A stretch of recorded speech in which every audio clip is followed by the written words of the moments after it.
Good evening all. I hope you're doing fine. My name is Pooja Dwivedi. Welcome to my class, The Daily Current Affairs.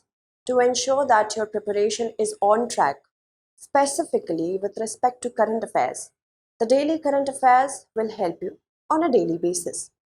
The prelims question are more relevant, of course, from the perspective of prelims. The explanation part is important for both pre and mains.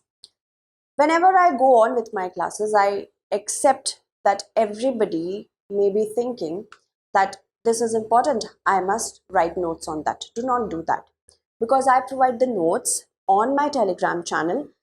This is Pooja Dwivedi UPSC, the Telegram channel.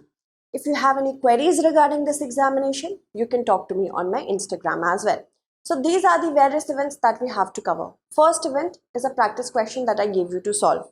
Many of you have answered it correctly, so I will take your names by the end of this class. However, let's solve it together.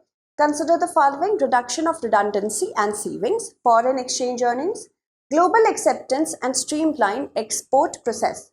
So how many of the above is or are the advantage of India becoming an international organization of legal metrology certificate issuing authority? India has recently become the 13th country to issue certificates, and this authority has been granted by the International Organization of Legal Metrology. This is a standard setting body.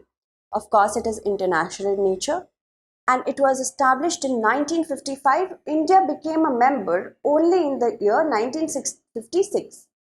Okay, and this body sets the standards across different nations, that clinical thermometers should be of this standard, barometers should be of this standard, or any other object that is used to measure something must be of this standard. So when India becomes the 13th country, it can now issue certificates to its manufacturers. And just think, this is a conceptual question. Supposedly, India provides a certificate. I am a manufacturer, and this certificate, this issuing of the certificate has been authorized by an international standard setting body. Then what will happen? As a manufacturer, I will save on cost when it comes to getting authority or certificate from any other international body. First that, so I will save a lot of money. Redundancy, that means obsoleteness or the state of something not being useful anymore, will also get reduced.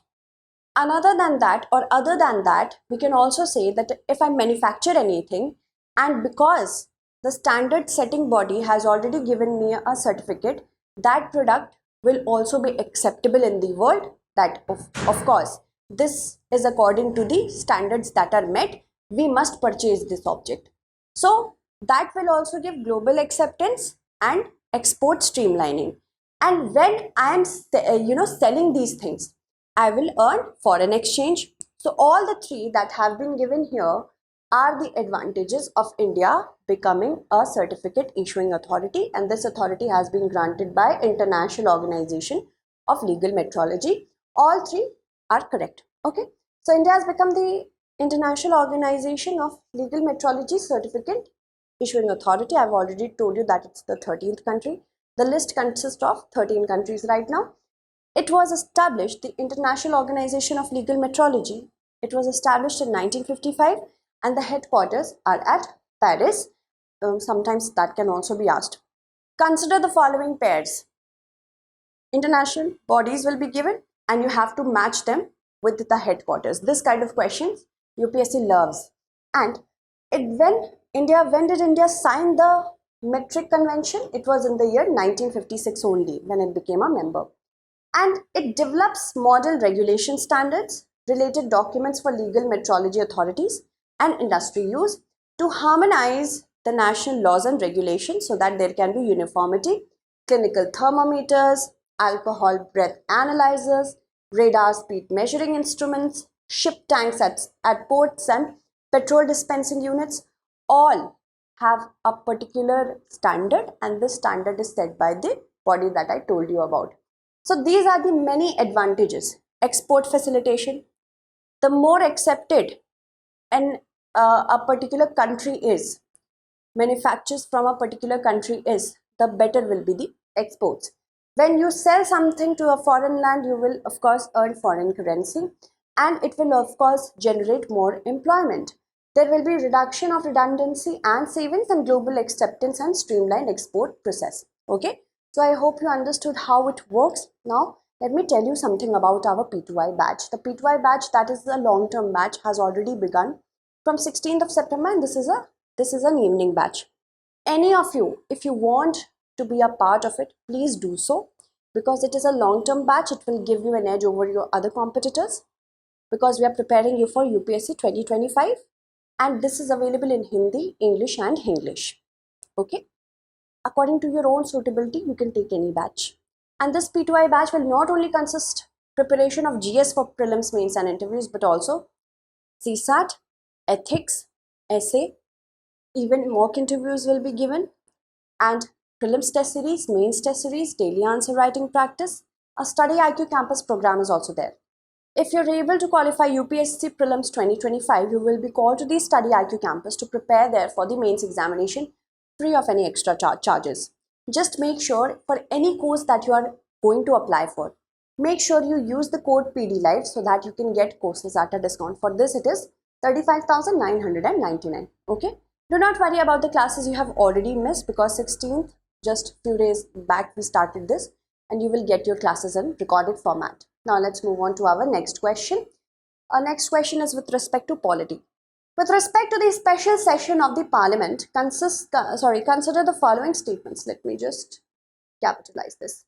The term special session is not explicitly, that means it is not anywhere written in a very understood manner that special session is defined like this and special session means this in the Constitution of India. Article 85 clause 1 of the Indian Constitution grants the President the authority to call Parliament into session, including special sessions, as deemed necessary. So which of the statements given above is or are correct? The special session of the Parliament has begun from today onwards. The Prime Minister Narendra Modi, in his speech, talked about the various historical figures, achievements, sometimes of hardships about this parliament. And he thoroughly went from one prime minister to another prime minister and counted their achievements and how parliament worked during the times of COVID. How parliament made sure that when the world is at standstill, our country shouldn't be at standstill at the cost of their own lives as well. So the term special session, it is not anywhere written in the Constitution that a special session means this. It's not given anywhere. So first statement is definitely correct in that regard. And Article 85 clause 1 says the President shall from time to time, there is no schedule. We are by convention following budget session, monsoon session and winter session. But there should not be a lag of more than 6 months between two sessions of the parliament. But this is not any sort of schedule that has been mentioned in the Constitution, not at all. And according to Article 85 clause 1, it is the President who decides it according to the Constitution. But President will only decide it when the Cabinet Committee on Parliamentary Affairs will give the suggestion. More and so, it is on the Prime Minister and the Cabinet Ministers, the Cabinet basically, who suggests it to the President. And who considers this suggestion? The Cabinet Committee on Parliamentary Affairs, then they will suggest it to the President. It works like this. But in the Constitution, it is written the President. So the Cabinet Committee on Parliamentary Affairs, which is headed by the Defence Minister, many of the students do not know this, or they get confused between Department of Parliamentary Affairs and Cabinet Committee on Parliamentary Affairs. So Cabinet Committee on Parliamentary Affairs, and I repeat, the Cabinet Committee on Parliamentary Affairs is headed by the Defence Minister. I'm repeating again. Cabinet Committee on Parliamentary Affairs is headed by the Defence Minister and not the Prime Minister, not the Minister of Parliamentary Affairs. Remember that. Okay, do not get confused like this. So first statement is correct, second statement is also correct, both 1 and 2 will be the correct answer. So what is a special session of the Parliament? So it's a unique meeting that generally takes place outside the conventional time of the Parliament session. If it is not taking place in the monsoon, budget or winter session, any other session which is uniquely called is a special session. It's not mentioned in the constitution and its convening is carried out according to Article 85 Clause 1. I have already in depth told you about this. And special sessions with debates that have taken place. This is our history. In 1962, the agenda on the Indochina War. 1997, when Indian Parliament marked 50th anniversary. And 2015, a special session commemorated Dr. B.R. Ambedkar's 125th birth anniversary. With respect to Santiniketan, consider the following statements. It was established before the partition of Bengal. It is the 41st UNESCO World Heritage Site in India, and it was a residential school and center for art based on ancient Indian traditions and a vision of the unity of humanity transcending religious and cultural boundaries. How many of the statements given above is or are not correct? Recently, Santiniketan, according to the World Heritage Committee meeting that is going on in Riyadh, it will go on till 25th of September. It has decided that the World Heritage list should consist of India's Santiniketan. And Santiniketan with that has become the 41st UNESCO World Heritage Site in India. Alright.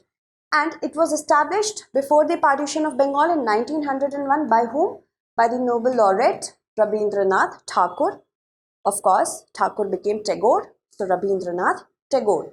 It was a residential school and a center for art based on ancient Indian traditions and a vision of the unity of human values which doesn't know any cultural or religious boundary.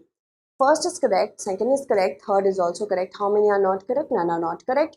Rabindranath Tagore or Tagore's Santiniketan has been inscribed at the UNESCO World Heritage List. It becomes 41st UNESCO World Heritage Site in India and it is the third in West Bengal. Some first two of West Bengal include Sundarbans National Park and Darjeeling Mountain Railways. Also, the state's Durga Pujo or Durga Puja is an intangible cultural heritage of humanity under UNESCO. You have to also tell me in the comment segment when this was designated, in which year. Now, I have already told you about these much. I would also like to tell you that the World University Visvesaraya, it was established in Santiniketan in 1921. Okay, moving on. Consider the following pairs: animal, creature, symbolism. We have to match the animal or creature and for what they stand. How many pairs given above is or are correct? There are 6 important entrances in the new parliamentary building. And in this special session only, from the old parliament, we are moving to the new parliament. And it was a very, emotional moment for each and every parliamentarian that was sitting over there.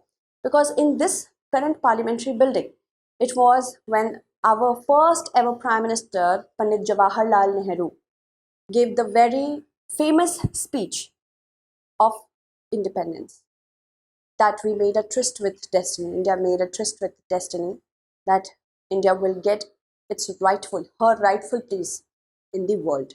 Now, animal or creature and the symbolism, Gaja or Gaj in Hindi, aspiration of administrators of the country, Makar or Makara in English, unity in diversity, Garud or Garuda, wisdom and wealth, intellect and memory, and Hamsa or swan, self-realization born of wisdom.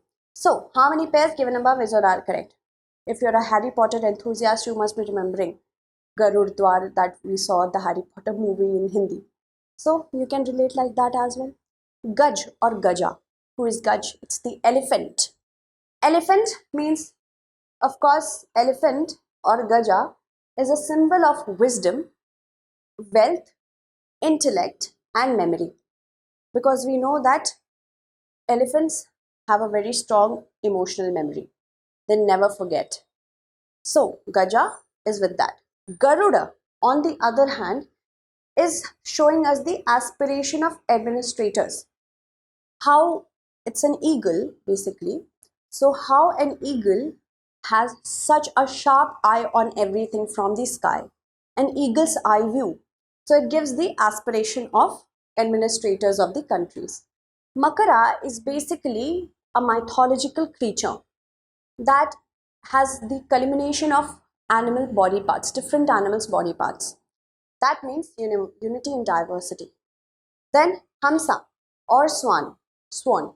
It is actually a symbol of self-realization born of wisdom. Ability to judge perfectly. Ability to judge well. So first is incorrect, third is incorrect because these are interchanged. Makara and Hamsa, or Makar or Hams or swan, these two are correct, 2 and 4. So 2 and 4, how many are correct? 2 only will be the correct answer, because other than that 2 is wrong. The rest of the 2 are wrong.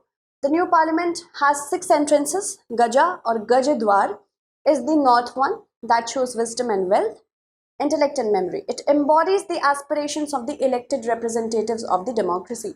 Then we have Aswa or horse. How it with so much speed and grit, it takes part in the race of life. So it's the southern entrance, endurance and strength, power and speed. It shows the quality of governance. This is how the quality of governance should be. Strength, power and speed. Garuda. It's at the eastern ceremonial entrance, aspirations of the people and the administrator of the country. Makara is a mythological creature that combines the bodily parts of different animals that represents unity and diversity among the people of India. Shardula is also a mythological creature. It is said to be the most powerful, foremost of all living beings. That shows the power of the people of the country. No parliamentarian is anything without us. No parliamentarian, no minister is anything without the people of India. In the constitution also, it is the people of India who have adopted, enacted and given to ourselves the constitution, not the parliamentarians. The parliamentarians are sitting there because of you, because of us. Hamsa or swan, power of discernment, that means power to judge properly, and self-realization born of wisdom. That means if you have garnered and gathered a lot of experience, you will get wisdom from that knowledge. If I got bit by a snake in certain part of the jungle or somewhere I went, I may not want to go there again. So that's my wisdom, because it is built on my experience. It is at the northeast as per the plan. Now let's talk about the next question. It is situated in northwestern Madhya Pradesh, and one of its boundaries runs along the boundaries of Rajasthan. The sanctuary was notified in 1974. River Chambal flows through the sanctuary, dividing it into 2 parts. It consists of vast open landscapes with sparse vegetation and rocky terrain. The principal tree species found here are Hai, Salai, Kardhai, Tavda, Tendu, Palash and the like. So which of the following protected areas is being referred to? If you are talking about some wildlife sanctuaries, make sure you know about the coordinates of it or some special features of it, because UPSC also asks us about special features.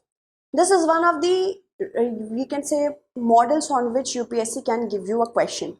Other than this, it can write, with respect to this particular national park or wildlife sanctuary or protected area, consider the following statements. So they will break it down according to these statements. This is also a model. So you have to ensure that you know the facts and you can connect with it.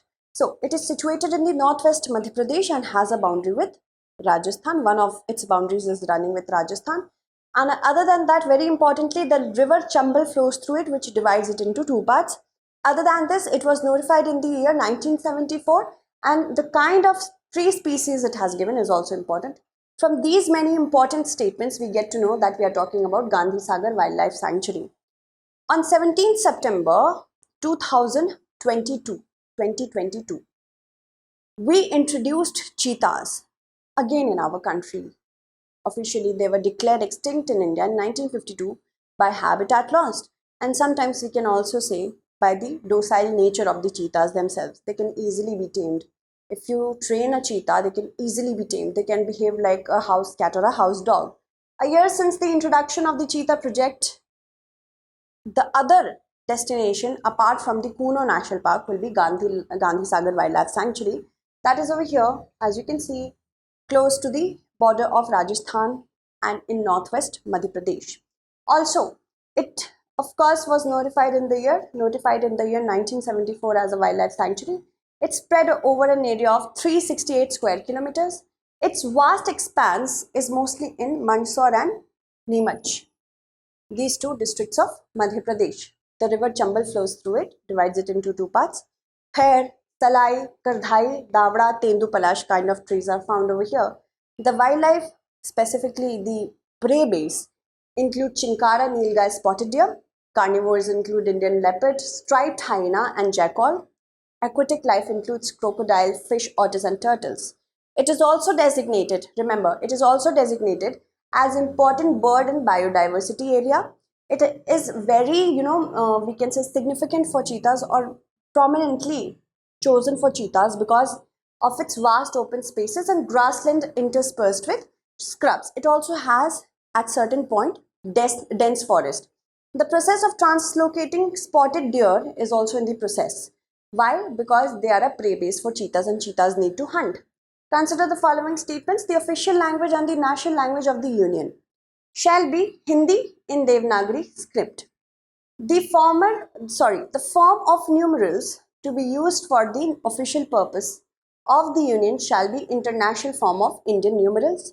The Munshi Iyengar formula considered the demands of the Hindi protagonists and the delegates from South India.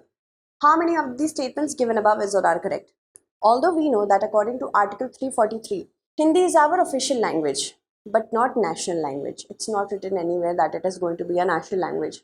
So here it is written official language and the national language both. No, only official. This is how UPSC will confuse you a lot. So make sure you do not get confused like this. Read the entire statement, then only mark it correct or incorrect.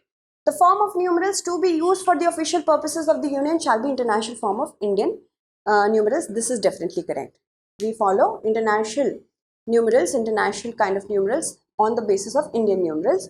And the Munshi Iyengar formula considered the demands of the Indian Hindi protagonists and also the delegates from South India. The delegates of South India wanted that English should be the official language, but they balanced it and made it an official language, Hindi, but English as well is an official language, but not designated any one language as national language.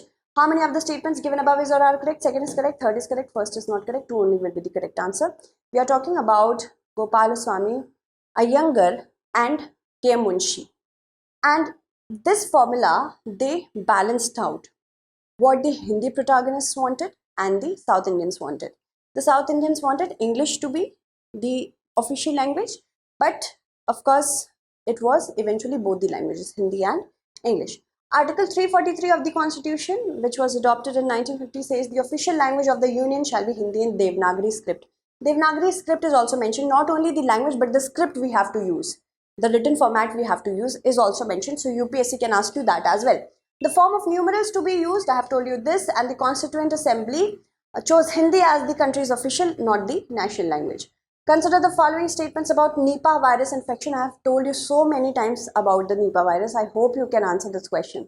It is an emerging zoonotic disease reported in its first case in Ethiopia. In the late 1990s, large fruit bats are the natural reservoir of Nipah virus infection. So which of the statements given above is or are correct? If you have been following my classes, you can easily answer this question. Please answer it correctly in your minds. See, it's an emerging zoonotic disease. That is definitely correct. But when was it found out? Where was it found out? It was in Malaysia and Singapore. Malaysia in 1998, Singapore in 1999 when pigs got infected. 300 people got infected after that. Zoonotic disease means what? It means when any disease can transfer itself from animals to humans. That is a zoonotic disease. So first statement is incorrect on the basis of that. Large fruit bats, that means flying foxes. They are a good reservoir of Nipah virus. Nipah virus is genetically related to Hendra virus as well. Okay, Hendra. Hendra virus is another sort of, Nipah virus because its genesis, Nipah virus. What is the family of Nipah virus? Paramyxoviridae. Okay, so remember all this. Small things UPSC can confuse you with. One is incorrect, second is correct. Two only will be the correct answer. This is the fourth outbreak Kerala is witnessing of the Nipah virus since 2018. And the protocol we are following right now in Kerala to control this disease is the guidelines of 2021.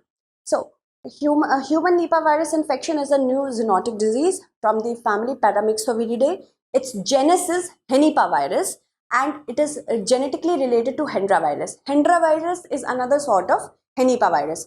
And These two are found very well in large fruit bat from the genus Pteropus.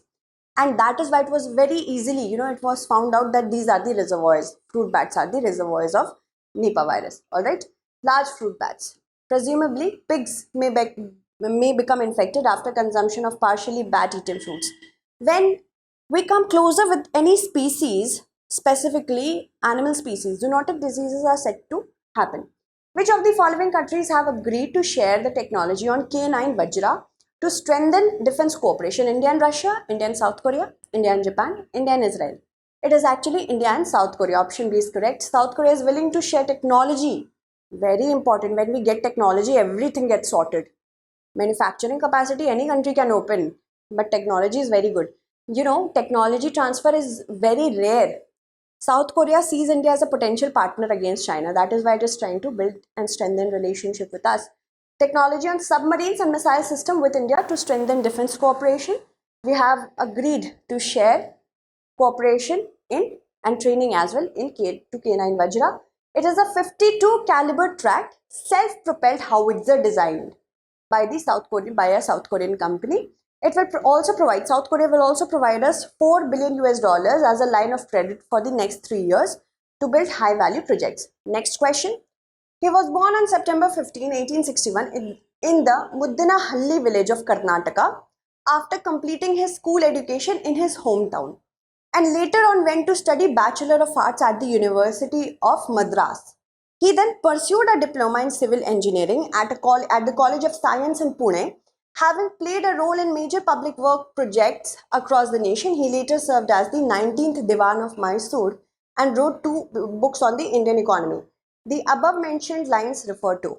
You can answer this question. 15th of September is Engineers Day, which is to commemorate the birthday of Sir Mokshagundam Visvesaraya. So, the correct answer to this question is Sir Mokshagundam Visvesaraya, because seldom you must have read M. Visvesaraya. It was important to know the first name as well.